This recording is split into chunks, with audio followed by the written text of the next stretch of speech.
विदाई किया जा रहा है। डॉक्टर अनुराग शर्मा एक लेखक, संपादक और विचारक हैं। आप पिट्सबर्ग, संयुक्त राज्य अमेरिका में निवास करते हुए हिंदी भाषा के विकास में अमूल्य योगदान दे रहे हैं। आपकी कथाएं पाठकों को अपनी अंतिम पंक्ति तक बांधे रखने में सक्षम है। आपकी कहानी पढ़ते हुए अक्सर पाठकों को निजी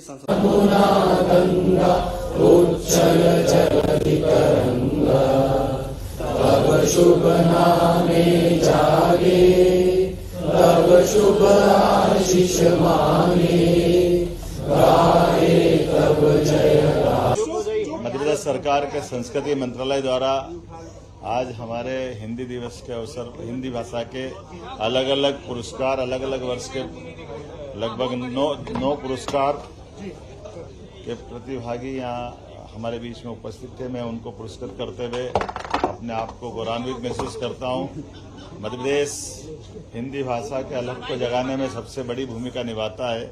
ऐसे में हमारे अपनी हिंदी भाषा के प्रोत्साहन के लिए देश के अंदर भी, देश के बाहर जाकर के अलग अलग हमारे अपने भाई बहन जो काम कर रहे हैं, मैं उनको बधाई भी देता हूँ और उम्मीद करता हूँ कि यशस्वी प्रधानमंत्री के नेतृत्व में जिस प्रकार से हिंदी को मान सम्मान मिल रहा है, कितना अच्छा लगता है किसी मंच से बैठ करके किसी बड़े से बड़े राष्ट्राध्यक्ष के सामने यशस्वी प्रधानमंत्री अपनी राष्ट्रभाषा में बात करते हैं। भाषा में बात करने का गौरव, उनके भाव हमारी बात को सुस्पष्टता से पहुंचाने में भी पूरी बात भारत का एक तरह से ठीक से प्रतिनिधित्व करते हुए जो आनंद आता है वो शब्दों से बयान नहीं कर सकते।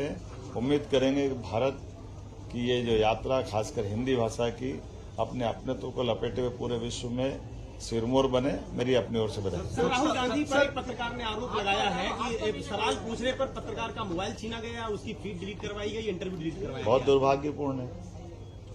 राहुल गांधी जी अपनी मौजूदगी में अगर इस टाइप से हरकत करते हैं, मुझे लगता है कि उससे उनको बचना चाहिए।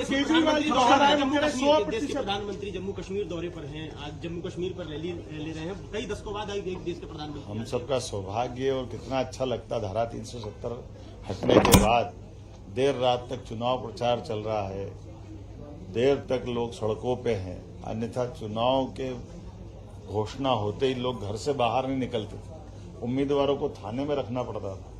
आज़ादी के बाद ये जम्मू कश्मीर से जो सबसे बड़ी कठिनाई कांग्रेस ने खड़ी की थी आज़ादी के बाद, यशस्वी प्रधानमंत्री ने जैसे धारा 370 हटाई कि आज जैसे बाकी राज्यों में चुनाव हो रहे हैं, जम्मू कश्मीर में हो रहे हैं। और बड़े दुर्भाग्य के साथ कहना पड़ रहा है, कांग्रेस ने उनके साथ गठबंधन किया जिन्होंने धारा 370 पुनः लाने का घोषणा पत्र में उल्लेख किया।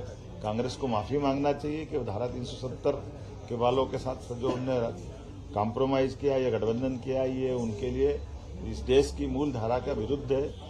कांग्रेस को कोई जनता माफ करने वाली नहीं। हमारे यहाँ तो हर भाषा के साथ अलग महत्व है, लेकिन हिंदी भाषा स्वभाषा के लिए तो हमारे सभी प्रकार